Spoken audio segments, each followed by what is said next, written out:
Jeff coming in. I'm going to bring you in now, Jeff. Greetings. Good morning. Hey, will you say, hey, this is Jeff Pearlman and you're watching the Break It Down show? Sure. Hey, this is Jeff Pearlman and you're watching the Break It Down show. Hey, Jeff, welcome back, man. It's fun to have you on. The last time we talked, you were writing about the USFL and what a crazy story that was and how Donald Trump got his fingers all over it and to this day has a grudge against the NFL. Hey, the Three Ring Circus, man. Tell me about it. Well, it's a book about the 96 to 04 Lakers, sort of the Shaq, Kobe, Phil Jackson era. Took about 2 years to write. It was kind of a sequel to a book I wrote called Showtime about the Magic era. I sort of viewed it as a continuation of that. Not that you need to read the first book to understand the second. And just I was drawn by the big characters of it all. I mean, Shaq is iconic. Kobe's iconic. Phil Jackson's iconic. Jerry West is iconic. You know, it's just a lot of, I'm always a fan of big figures. So there are a lot of big figures. That's what kind of does it for me. So, yeah. How do you sort out that whole story? Because Phil is obviously a massive figure. You've got all these titans. You know, I mean, that every person you mentioned is a titan in NBA history, and they're all in the same building trying to coexist. I mean, you just report hard. Like it's not intimidating. It's not like you think, oh, it's going to be hard because it's Kobe or it's Shaq. My philosophy generally is you call everyone who is there. So it's not just about interviewing the big guys. It's about interviewing the guard in training camp and the Laker girl and the guy who took tickets at the front and of the Staples Center. I'm a fan of just getting a million different perspectives and then piecing it together and seeing what you have and hoping just filling the cracks, like pieces of information that maybe haven't been filled before, little stories that have never been told before. That's sort of my general way about doing it. You probably don't realize this, but we just had Andy Bernstein on the show, and wow. We were talking about how you'd even reached out to. He was like, "Yeah, he reached out to me for his book," and we just proves your point that you're interested in perspectives. What does the ticket taker give you that you need? Oh, it's just maybe he remembers or she remembers someone famous walking in the front door, or maybe there's a moment. That's the whole thing. It's all about moments. That's why it's like, why do you interview a guy who was in camp with the Lakers for a week if he's only there for a week? Well, Shaq isn't going to remember him, but he's going to remember Shaq. That's my general philosophy. I always say, like, Brett Favre plays for the Packers all those years, and there's a free agent running back from Delaware who's in camp for a week and a half. Well, Brett Favre is never going to remember that guy. That guy, he won't remember that guy as soon as probably never even knew his name. Right. That guy is going to have a moment.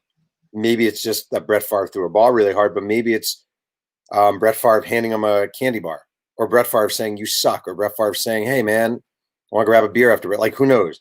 But I always think, like, the people, like the ticket taker hasn't been asked about it, at least not in a public forum. And the free agent running back hasn't been asked about it in a public forum. So I think we make a mistake when we piece together sort of, bits of history and we only ask the main players, because their memories have been told a million times before. So I like talking to people who haven't talked a million times before. There's a guy I use as an example of that. There was a guy who almost made the Raiders. He would make it to the third week of preseason and then get cut or whatever. His name was Darren Snelson. And I don't know that he ever played a snap in the NFL, but he was a whisper away from his dream. And even if he got there, it would just be as a guy that's like, oh yeah, I played with that guy, 57, I think, or something. But you're right. That guy, his story, he's going to be like, oh yeah, let me tell you about whomever it's going to be. The story. I'm all about that. Because for that guy, here's the thing. For that guy, so let's say he's in camp with the Raiders and it's 2 weeks, whatever, or a week, and he's there and there's Marcus Allen and there's Bo Jackson and there's whoever. Like, those are going to be 2 weeks that he will never forget. And those are 2 weeks that Marcus Allen forgets as soon as they're over. And that makes it really interesting. We all have I ran 1 year of college cross country and track. I remember that season with precision. I don't remember where I left my car keys, but I can tell you everything about my year running college track. Right. Other runners on that team, guys who are on for 4 years, great runners, blah, blah, they're not going to remember the detail I do, but it embedded itself in my head. So that guy, 2 weeks with the Raiders, it's going to embed himself in his head, and he's going to have his Raider practice jersey. And whenever his kids have people over, they're going to say, oh, my dad was in camp with the Raiders. You want to see his jersey? Oh, that's so cool, blah, blah. Like, all that stuff. For me, it just matters, and those memories are really, really sharp and usually pretty reliable. we had Shelley Smith on, and she said something similar. She's won awards for her reporting, and Mhm. she was talking about when the Magic HIV case story came out, and Magic wasn't talking about it really. That wasn't his thing, and she's like, yeah, but you can talk to everybody around Magic. Mhm. You could talk to Cookie even. You can get all these people that have intimate knowledge about Magic and tell the story through their perspective exclusively, and not even talk to Magic, and probably get a story that Magic definitely get a story that Magic couldn't tell himself, and likely, in her case, an award-winning story. Yeah, well, she's a great reporter, and I just think the longer you do this, I almost think what happens is, so when you're new at this, and when I was a young reporter, let's say at Sports Illustrated, and you were assigned to do, I remember when I was at SI, they assigned me to do a profile of Paul Konerko, the first baseman for the Chicago White Sox, 15 Yes. years ago. And I flew out to Chicago, and he wouldn't talk to me. And he wasn't a jerk about it. He was like, yeah, I don't really feel like it. So I flew home. I was like, okay, there's no way I would do that now. I would call a million different people who know Paul Konerko, and him not talking to me would actually be part of the story. And it could be really cool. Like, Paul Konerko is the kind of guy who doesn't want to talk to a reporter. And then you're just like, you just write this entire story about why Paul Konerko is the kind of guy who doesn't want to talk to a reporter. And that's a really interesting take, a lot more interesting than, well, I go into the cage every morning at 3. So like, it almost like, I'm sure Shelley's the same way. Like, it actually, I can't say makes you pissed off. That's the wrong word, but like, it gets your juices going. That someone's like, yeah, I don't really want to talk. All right, you don't want to talk? I'm going to go, like Kobe didn't talk for this book. Okay, well, I'm going to go and I'm going to interview a million different people, and I'm going to dig through every clip that's ever been written about you, and I'm going to piece this together the best I can, and it actually motivates you. And sometimes you wind up better off having a person not talk to you because it just drives you hard. Yeah. So the big question I want to ask is, in this collection of Titans, you have two guys that are on the court. I mean, it's one thing to say, yeah, Jerry, that's great. Shut up. I'm going to get on the court. And then Jerry stops. He stops being a Titan. He might be mad at you later on, but he's not going to play. Those two guys got to get along good enough to play. And I'm just curious how they managed it and how often they had to fight, how many times they had to break up and get back together. How did that all go during that time? 'Cause that was tumultuous. Yeah, I think it's a little overstated that they had to get along. I really do. I don't think the truth of the matter is they were two guys with tremendous talent, and so at the same time, you always have two of the 5 best players in the NBA on the court for your team. Doesn't matter if they get along. If you watch the Lakers of that era, this is one of my big takeaways from this is they didn't really play that well together, Shaq and Kobe. It's not like their games. It was not Stockton Malone. It wasn't Pippen Jordan. Right. It wasn't Cousy Russell. It wasn't any of that. It wasn't Jerry West and Elgin Baylor. Like, it was two guys whose talents were really unique. But it wasn't like there were a million give and goes with Shaq and Kobe. There certainly weren't many pick and rolls with Kobe and Shaq. Like, Yeah. they won and they played well because they were great. And they had the supporting cast of role players who knew exactly what they were supposed to do. And there was no third guy trying to be whoever, Kobe too. Like, so everyone knew what they were supposed to do. There's a play from the the famous Shaq Kobe plays, the alley-oop against Portland, when Kobe gives Shaq the alley-oop, and it's this great moment, and Shaq's running down the court like this, and everyone's going crazy. But I think what makes that play unique, and I didn't realize this until I worked on the book, is that stuff almost never happened. Like, it was so usually what it would happen is Kobe would drive, Shaq would be drifting toward the hoop, Kobe would ignore him completely and shoot the ball. It'd probably go in, maybe it wouldn't. There's a timeout. Shaq says, why the F didn't you pass me the ball? Kobe says, get your ass and freaking down low, and I would get it to you. And Shaq says, I will pop you in the head if you do that again. And Kobe will say, I dare you to, you fat piece of. And like, they would have this back and forth, and then they would go out and play well. What made that play unique is Kobe actually passed him the alley-oop. Aren't that many alley-oops in the Shaq Kobe catalog? They were just great players. So there's a really good book that came out earlier this year by Joan Ryan, who I consider a friend, about team chemistry. And her premise is the importance of team chemistry. I don't think, at least in this case, I see it. I don't think they had great chemistry. They were just great. I wouldn't say that those Rodman Bulls had great chemistry either. They were just really damned good. It's not good chemistry to have to do all that stuff. Yeah, but they had a very definitive pecking order. See, that was the difference. Like, Jordan was the top dog. Pippen never thought he was Jordan. Right. Never. And Jordan was never trying to hide and be Pippen. Like, it was Jordan, it was Pippen. Third offensive option was Tony Kukoc. And then it goes like this, right? And that's what it was. And Rodman was never trying to score. If he did score, it was almost a fluke. So it was a very organized thing. And with the Lakers, it wasn't, because you had two guys who thought they were the A guys, and they both wanted to take the shot in the big moment and thought they should be the centerpiece. So that's a big difference. I agree with you. It's not like Jordan was buddy with these guys, but everyone knew where they stood. Right. Yeah. And Rodman was glad to kick the ball out past the arc. If you got a rebound, you're like, why didn't you just put that back up? Not what I do. Rodman, in a way, for all his weirdness, was kind of perfect guy, chemistry guy, because there's just no desire to be anything but rebound and play defense. That was it. So great. Yeah. He's sort of my answer to the greatness of Michael versus the greatness of LeBron. And LeBron is one of the all-time greatest players ever. Maybe will be the greatest. I don't think he is, because you could put Rodman on him, and Rodman broke everybody. He broke Malone. He broke everybody mentally and got to them and moved them from their game. And I don't know that LeBron could handle that. But maybe I'm wrong. What do you have thoughts on that, or you don't have to comment because it's kind of still going on and everything. But what do you think? I think number one, I'm not sure the NBA. I don't know how Rodman fits in the modern NBA as far as I think he would foul out of a lot more games. I feel like there's not nearly as much physicality as there was back then allowed. Yeah. I also think LeBron is a uniquely unique talent where I'm not sure anyone can really stop him one-on-one. I mean, he's just so freaking big and so quick. Carmelo didn't have the quickness and the ball handling skills of LeBron. So, a lot of my images of Rodman driving Malone crazy are them battling under the boards, Rodman intentionally tangling him up, Malone trying to post up on Rodman kind of being a spider web around him. I don't know. LeBron is a really unique bird. He is a unique talent for sure. Yeah. Yeah. The alpha and alpha thing, I want to go back to that for a second too. If either of those guys gets the ball anywhere near their spot and everywhere on the court is their spot, they're not giving the ball up very much. I mean, they're going to have a couple of assists, Shaq might kick the ball back out from the post if someone's wide open. He did that well with the Magic.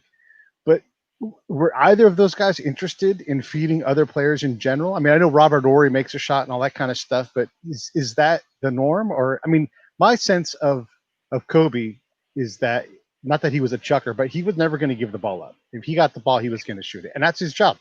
And then Shaq is so close to the hoop all the time, all he's got to do is make a move, and then he's within 2 feet of it all the time. So were those guys, are there games even allowed to cooperate with other teammates in general?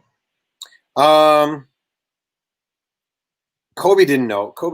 Young Kobe at least was not looking to pass the ball at all. Yeah.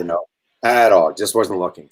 And I would say Shaq was willing to pass out of the post. The main thing was they just made sure he got the ball so down low. If you look at his positioning, he was so much bigger than everyone else that when he got the ball, he was really deep in the paint. Right. So the idea that you're going to get the ball deep in the paint and you're that quick and that powerful and then kick it out to Rick Fox, most of the times didn't really make sense. I mean, the design was get the ball low to Shaq, low in the paint, and then can physically beat up at, Malik Rose or Tim Duncan or whoever. So he was willing to pass. I mean, if there was an open guy, he would do it. But I wouldn't say either of those guys, their first priority was passing the ball, Yeah. You knew if you were a Laker, Glenn Rice kind of learned the hard way. I mean, Glenn Rice came in, he was supposed to be the magical third guy. They didn't really need a magical third guy. It was a terrible fit. They didn't need a guy. The idea was this will be great. Now we have a spot up shooter but if you're a spot up shooter and the guy, Kobe, who has the ball most of the time, is not looking to pass you the ball, and you're open all the time because Kobe was double teamed a lot. So Glenn Rice actually had a lot of open looks. And if you look at the old videos, there's a lot of footage of him just standing there sort of like this. What can you do? It's not a great, it couldn't have been the most fun to be playing with those guys as far as, so I don't know. They had a couple of those kind of players too that they brought in along the way. There just wasn't enough ball to go around, Once those two guys got their shots, you were going to get 6 points if you were lucky. And maybe you got 12 points in a game, but that was just through luck. It wasn't through design. Yeah, I agree. It was, it's funny because Kobe, I wrote a lot about, he played on the summer league team, the Lakers summer league team, his first 2 years. And it was a nightmare. It was a nightmare. Playing on a summer league team with Kobe was probably the worst thing in the world. You're trying to make the Lakers, but you never get the ball. No one's passing to you. Kobe's shooting 100 times a game. It's a nightmare. So, yeah, it took a certain type to be comfortable and happy on the Lakers, and the type that you had to view yourself as a role player because that's what you were. You were a role player. No matter how good you were, no matter how many rings you had. Yeah. Is that why someone like Robert Ory does all right on those kind of teams? He plays defense and is ready to take a shot, has no fear of it. Is that? I mean, he seems to thrive in those kind of roles. Yeah, I think so. I think guys like Ory, guys like Rick Fox, the best guy for those Lakers, bench guy, was a guy who wasn't quite in his prime anymore, right? So you're Rick Fox. You're a couple years past your prime. You were the man on bad Boston teams, and now you're happy being less of the man on great Laker teams. You're Robert Ory. You won championships in Houston. You know what it is to play with a big man. You played with Olajuwon and won rings. You know you're not going to be a guy who averages 20. You're totally fine with that. You're Brian Shaw. You came into the league kind of as a hot shot with the Celtics. You've started. Now you're content just being a role player. Like those are the guys. There's a reason Derek Fisher was a better Laker point guard than Gary Payton. He was willing. He had a role, and he knew he was okay playing it. So yeah. That makes sense. Yeah, you have those role players. So who works harder? I mean, where's the work for Phil Jackson? I mean, obviously you have the two alphas, but really that's their work, in my head at least. So is it Phil just managing the rest of the team to say this is the design, figure out where you fit in, and I'm going to stroke your back so that you feel better about it until you realize how fortunate you are to get NBA rings? Well, I think he was a really good coach. I think a lot of it was definitely dealing with egos and making sure the locker room sort of stayed intact. I think his struggle was he has a system, the triangle, and he has an assistant coach, Tex Winter, who's the master of the triangle. And one of your two stars doesn't really like the triangle and isn't made for the triangle. Like Kobe Bryant was not made for the triangle. He wasn't. Right. I mean, I guess Jordan wasn't either, but Jordan was more willing to adapt to it. Kobe wasn't made for it. And Kobe certainly mentally never thought of himself as a number two. I don't want to be a number two. He didn't want to be a number two. Like it just wasn't his part of his plan. Yeah. So, I think Phil Jackson spent a lot of time. It's like a lot of his pieces fit perfectly. Ory fit perfectly. Fisher fit perfectly. Fox fit perfectly. Shaq, perfect big man in the middle. And Kobe was like trying to fit this thing, this kind of sort of rounded off square, but not totally rounded off into a square, into a square slot. And it was always a struggle because he just thought he was better than the system or thought he should be doing more. Maybe he should have. He's a great freaking player. Yeah. I mean, is there a system where he can be as successful as he was or more successful? I mean, if it's not the triangle, it's not pick and roll. Right? What kind of a system could he play in where it would suit his style? No, I mean, the problem in a lot of ways, this is going to sound weird. In a lot of ways, Kobe Bryant was made to be more like an Iverson, where he obviously wasn't Iverson's level as a ball handler. Iverson was a point guard, but like where you have a bunch of role players around you and you're holding the ball and the ball's in your hand and that's it. And I think, he was almost drafted by the Nets. And I think there's an alternative universe where Kobe Bryant goes to the Nets with the 8th pick in 96. His teammates are Ed O'Bannon and Khalid Reeves and, a lot of Drek. And he starts his rookie year and he averages 22 a game, but he's shooting 33% and the team sucks. And there is an alternative universe. There really is, where Kobe Bryant is Carmelo Anthony. Yeah. If he's drafted by the wrong team and he just falls in love with shooting, and it's, he could have easily been that guy. People don't see that. He easily could have been that guy. I'm with you on that. I mean, I think about John Starks, who was going to get hot because he was just going to keep shooting. And I'm not trying to say that Kobe's anywhere. Like John Starks is not the player that Kobe was. No. But they are akin. And, John Starks would just shoot and shoot and shoot and shoot until finally he made 5 in a row. And that meant he got hot or just average. I honestly think the best thing that happened to Kobe, one of the best things, was he was wound up with the Lakers. And his first coach was Dale Harris. And Dale Harris severely limited his minutes. And Kobe hated it, but he limited his minutes his first year and gave him a little more the second, despite people saying, you need to play this kid, you need to play this kid.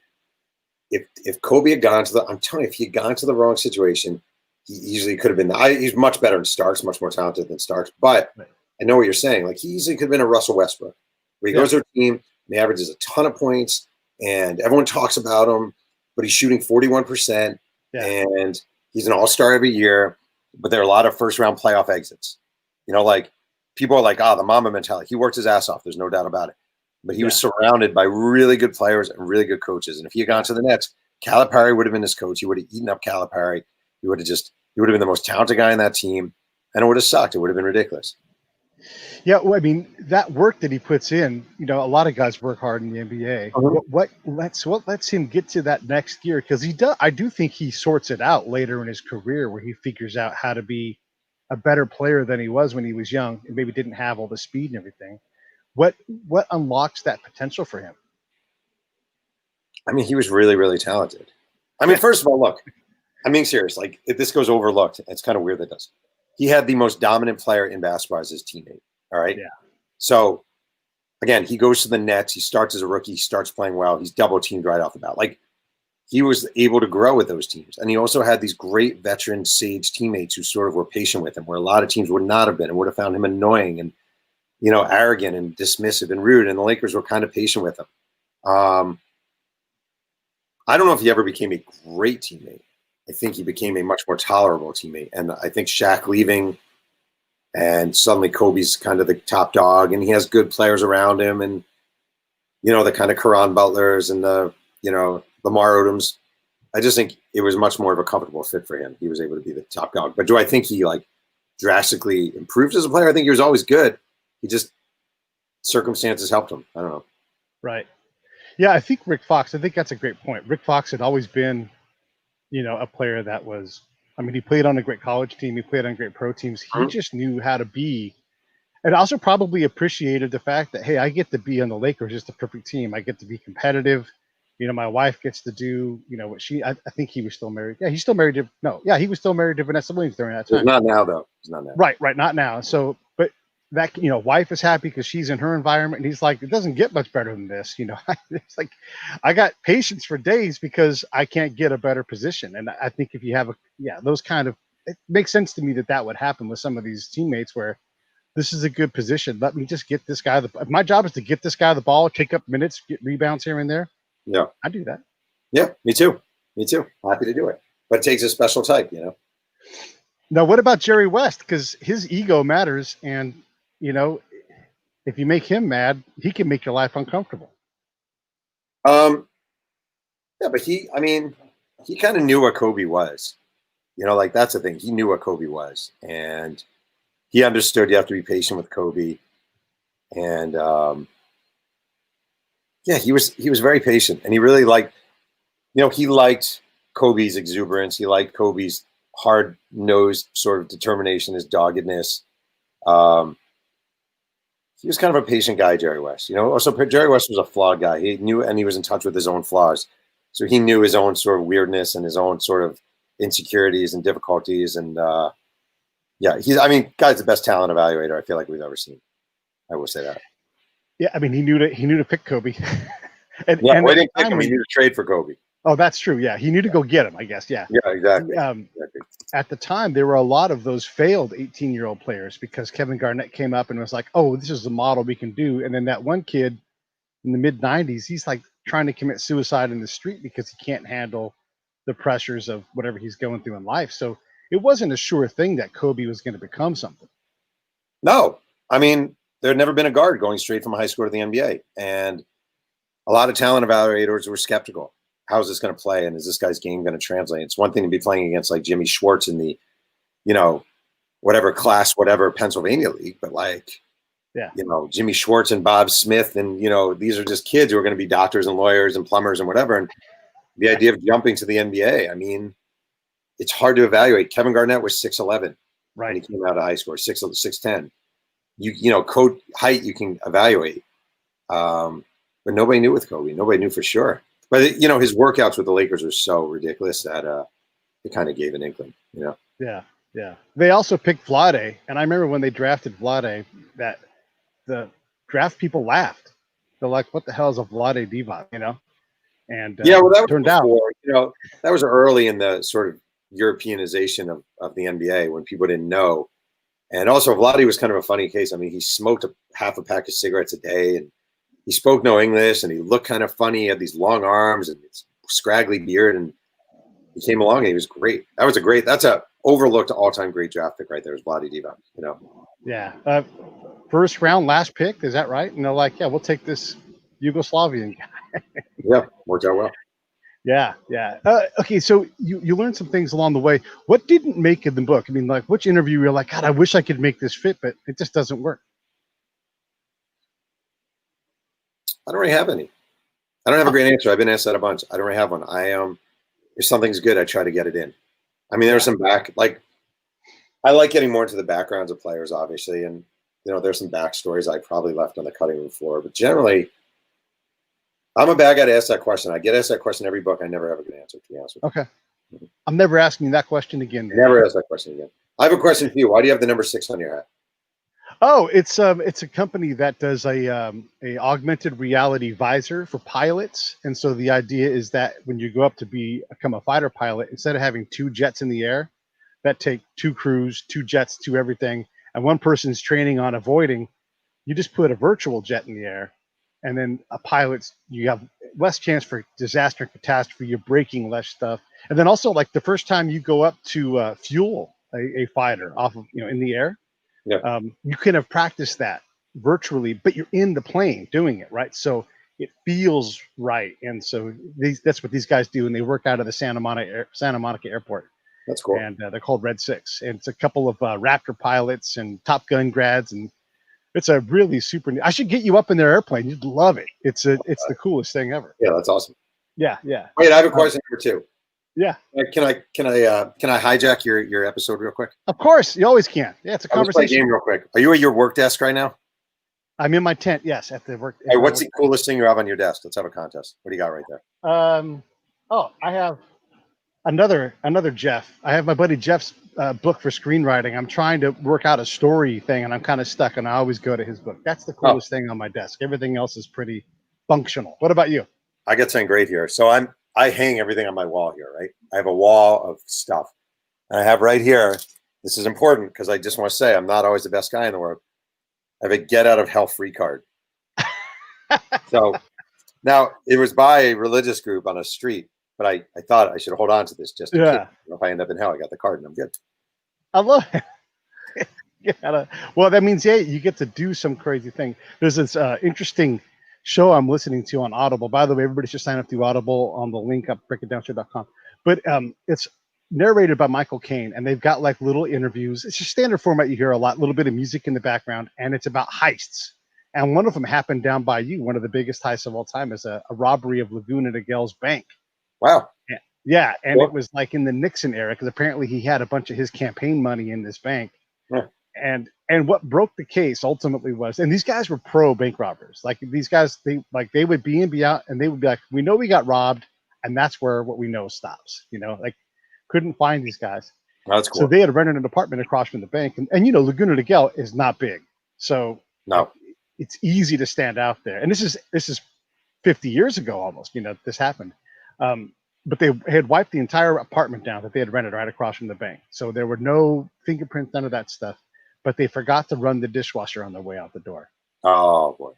Yeah, and so they got caught. So these things are about heists. They're highly recommend them. I don't know if you listen to things at all, but that's heists are fun because even though people get harmed in it, we just like the guy that gets away with $25 million. And they're like, we caught him. He did 6 years, but we don't know where $18 million went.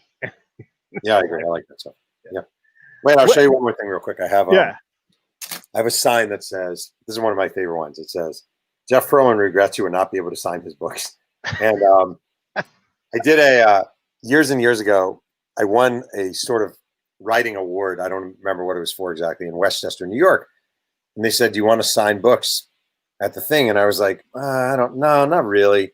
It just seemed like it's always awkward. Book signings to me are very awkward experiences. So I said no. And then I show up and there are all these different authors and they're all signing. And the spot for me just says Jeff Pearlman regrets you would not be able to sign his books, which makes me seem like the biggest jackass ever. Yeah. Like, oh, you're too good to sign books, which it was the opposite. I was saying, I don't want to be this guy who's like an idiot signing books. So I've kept that sign. I love that I have a sign that says Jeff Pearlman regrets you would not be able to sign his book. And do you still try to not sign books because you think it's, pretentious? It's not bad. I don't. If people write me and say, "Can I get a signed book?" I always say yes. But I'm just like, book signings are so awkward, and doing book events are really awkward. Like I had one. I did a book event when my Cowboys. I wrote a book about the Cowboys years ago, and I did it at Fort Hood military base. And my publicist was like, "We have a great event for you. It's on the military base at Fort Hood." And I was in Dallas, so you have to wake up early and drive there. And I thought this is going to be great. And I had this thing in my head, like a room, 40 soldiers. They're all given a free copy of the book. We talk about the Cowboys. Great time. No. I show up on Fort Hood. They have like a Walmart type store. Yep. They put me in front of the store and they literally put me at a table with a stack of books a mile high. Yep. Attention customers. Jeff Pearlman is signing his book. Jeff, I was there for 4 hours. 3 hours? 4 hours, I signed 3 books. 2 of them, I'm sure, were just sympathy signs. Like, oh, look at this poor sap sitting there. Nobody wants to buy his books. Midway through, I called my wife. I literally went under the desk and called my wife, and I was like, I need to get out of here. This is the most embarrassing thing ever. So I'm always, every writer, if you do this long enough, has an awkward book signing experience. Yeah. And I've done it. Yeah. That's funny. I've literally done that book signing. I don't know if you know Scott Husing. He's a friend of mine. And he wrote a book about Marines. And so we did one just south of where you're at. And at the PX, stood out in front, Christmas time, and just signed the hell out of books. And it was fun. And he was so busy, I had to help him. I'm like, now you're just rubbing it in. You're just rubbing it in. I just told you I got 3 signs, and this guy's loading it. He couldn't sell enough books. Oh, we'll have to bring you 2 together, and that way he can help you sell. It's not worth it because that guy, I'll just bring him down. That guy's rolling. He'll be like, "Why did you bring this sap along?" So, yeah. You can hire Scott. Scott will be signing Jeff's books. Great. Out, in front of the Christmas tree display. Great. I'm in. Hey, I want to ask you about Shaq because we beat up on Kobe a little bit. Why do we need to beat up on Shaq? Beat up on Shaq? I love Shaq. Oh, okay. No. Well, I mean, there's negative things. I think he's the best superstar teammate who's ever existed in sports. I really do. I think he's the best. This is a guy who, like, if a teammate needed a suit, he bought him a suit. If they were going out to dinner, he was always paying. If the teammate's father died, he was paying for the guy's funeral. If a teammate was making his NBA debut, he was flying in his family first class to come to the game. He's the best superstar teammate I've ever seen in my life. Did he have flaws? Yes. He had an ego. He was thin-skinned. He got moody. He's basically human. But as far as great teammates, great superstar teammates, I don't think there's ever been. I used to think Brett Favre was the best superstar teammate I've ever written about. Yeah. I think Shaq is even better. I just think he's the best superstar teammate ever. And it's not fair necessarily to compare him to Kobe because Kobe was a lot younger and he was immature. And I think Shaq had a worldliness that Kobe did not have in a weird way because Kobe was raised in Italy. But I think Shaq had a sort of understanding of how people worked and how they thought and had a lot of empathy and understanding for people. So my criticisms of Shaq they're there, but they're very few. And then it seems like, from my memories of that era, Shaq was like, I am the guy. No one's like, I'm the enforcer. I am the rock. And Kobe is my guy that's going to go out and take a lot of the work off my back. But when push and shove all come together, I am the man. I'm going to stand there. If someone knocks you down, I'm going to make him pay heavy. He was a man. There's a fight between Rick Fox and Sacramento's Doug Christie, preseason game. And they get in a fight, and Shaq is actually out that game. He's nursing an injury. He's out that game. They get in a fight on the court. It goes off the court. They both end up in a runway, one of the runways off the court, in a fight. And who comes walking down, charging down? It's almost like when Andre the Giant would enter the ring. He comes charging down in his street clothes, and everyone just clears out. Yeah. And it was basically like, you don't mess with Shaq. Yeah. Do not mess with Shaquille O'Neal ever. I love it. Yeah, and he let you know. I mean, he had the Superman tattoo and all that stuff. Yeah, he's a likable guy. Very. Were the rumors about his fitness during the Laker era true? Like, was he not willing to do that kind of work, or did he understand something about his body that we don't know? I mean, there was a lot of that kind of criticism of it. It was a little both. I think mainly his seasons were spent having the crap kicked out of him. He was double teamed all the time. He was double teamed by the strongest and biggest guys the other teams could throw at him. Right. His body was kind of beaten down by the end of a year. So when people would be like, oh, this guy doesn't work hard. I mean, he got his ass kicked 82 games a year. And at the end of it, he wanted to sit in his pool and soak and eat cheeseburgers and smoke cigars.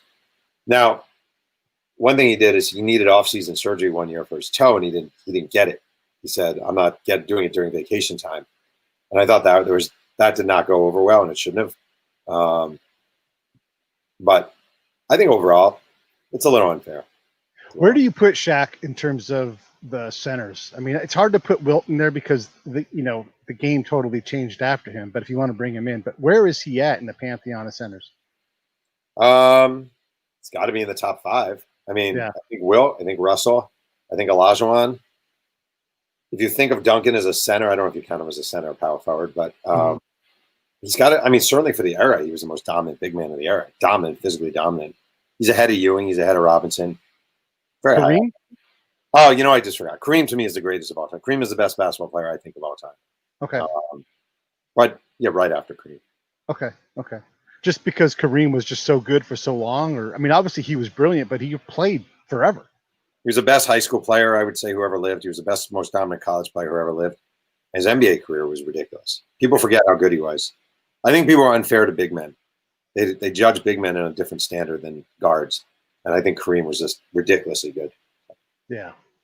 I think you're right about that. There was and actually when Shaq came up, they were talking about the era the big man was over.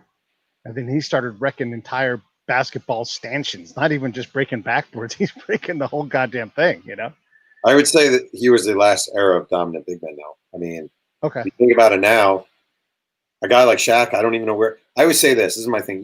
Taco Fall, the guy in the Celtics? Yeah. 20 years ago, 30 years ago, definitely, Taco Fall was a top 3 NBA draft pick. He's probably number 1. He's an athletic 7-footer with this wingspan. I mean, Sean Bradley went number 2 in the NBA draft, and I would say Taco Fall was a more talented Sean Bradley with a lot more potential. And Kyler Murray, who went number 1, obviously, in last year's NFL draft, is probably a 5th-round draft pick who, because they were a bunch of racists, is converted to defensive back because they didn't like blacks playing quarterback. Right. Now, Taco Fall is going to have a long European career. I mean, his NBA career is not going to be long. And Kyler Murray is the number 1 pick and looks like he's going to be a future MVP in this league. Like, times have just changed so dramatically that I would say Shaq, Hakeem, Duncan, it really was the last era. And maybe it'll come back one day, but a back to the basket, dominant big men where you play an inside-outside game. When Andy and I were talking right before we got on together, we were talking about Kirk Gibson and his transition unexpectedly, from probably number 1, early first round, NFL pick to a baseball player. Do you think Kyler Murray will regret? I mean, because football is hard. Quarterback is just brutal. I mean, there's been so many folks that have come out and it's just wrecked them. The transition's too hard. Do you think he should have taken the baseball money and the longer career with more brain intact later on? Yeah, not for me to say. I don't know him. Maybe this is his joy. Maybe it's his dream of life. I mean, sure. Who am I to say? I don't. Yeah. Hey, so what's next? I mean, I know everybody asks you that, but got to do it. So I'm doing a Bo Jackson book next. So thank God. I love it. Yeah, I'm into it. So, he is our modern day Satchel Paige, because there's all these apocryphal stories about him. Like he once threw a ball around a buffalo and caught it. Yeah. No, I agree. There's a lot of mythology there. That's what makes it. I would say if he had a 13-year major league career or a 10-year NFL career, it wouldn't be as interesting. Like part of the whole thing is like what could have been. That's what makes it really fascinating. So I'm hardcore into Bo Jackson. Yeah. I remember watching him play. And just his first at bat. I mean, I know you know all these stories, but I'll just share this with the audience. He hits a home run down the line, first at bat, and it's like I don't know if it's the first pitch or whatever, but he hits this rocket down the line, and the umpire's like, I think it was foul ball. And so you're like, shoot, we were gonna have this great beginning. The next thing he does, he hits a 2-hopper to second base and beats it out. Yeah, like it's you're making George Brett's mouth open with how good you are, and man, just such an incredible player. Those players that are so good. I remember King Griffey Jr. was doing things like this when he was younger. And everybody's like, and Jeffrey Leonard's like, hey, you can't do that, And yet he did. Or Deion Sanders running with the ball in one hand. And I would you can't do that. But Deion could. These guys were special. And so I'm excited about that. Will you talk to Deion Sanders about Bo Jackson since they're peers? I hope so. I think Deion Sanders hated my Cowboys book. So, I don't know. Hopefully. I don't know, though. Who do you want to talk to? I mean, obviously Bo, but who do you want to talk to besides Bo about Bo? Oh, man. I mean, there's so many guys. There's so many. My main thing is call everyone. I'm up to about 250 interviews. It's been pretty detailed so far. Sadly, Pat Dye passed away as college coach earlier this year. That would have been really good. Yeah. I don't know. I'm all about just calling everyone. I haven't gotten Marcus Allen yet. Would love to talk to Marcus Allen. So there's a picture of the two of them sitting on the bench, and you just look at that backfield, you know, and it's just, I'm like, wow. They had 3 Heisman winners. They had Tim Brown also on that team. So you had 3 Heisman winners in the same offense. Yeah, it's a remarkable era of football to have that much, and then to have Al Davis be such a jerk to Marcus, that, you know, like those two guys could have changed the game if they were able to play in the same backfield. It's obviously terrible that the hip thing takes Bo out, but also terrible that Al Davis couldn't get out of his own way long enough to let the magic happen, you know? I agree. Will you talk to any of Bo's track teammates? Because he was, you know, this world class, not world class, but I mean, I'll try to. I go always to talk to everyone, you know? Yeah. Try to yeah. Oh, that's great. That's great. Well, I mean, do you have any questions for me? I don't want to keep you, but, you know, I want to. So everybody should get 3 Ring Circus. There's a link on for Amazon right here on the screen. It's, if you love the Lakers, if you love Shaq, if you love Kobe, if you love Jerry West, you want to learn more about Phil, it's all in there. And I will be getting it and reading it on Audible myself. So definitely, if you guys want to talk about that, let's do it. Jeff, when you're done with the next book in 2 years, hopefully, I would love to talk to you about Bo Jackson. Oh, yeah. I can't get it. I'm in. There's a great story on SI Vault about how Bo Jackson swung around, just in practice, swung around one day and just batted left-handed and hit the longest ball in Kansas City. You know, yeah, he broke their workout Cybex machine back when Cybex machines were a thing. They're like, it doesn't work anymore. He his first major league home run was the longest home run in Royal Stadium history. Yeah, that's insane in Kaufman Stadium. Yeah, ridiculous. All right, man. Well, thank you so much for coming on. I really appreciate it. My pleasure. Thank you for having me on. It was a good talk to you.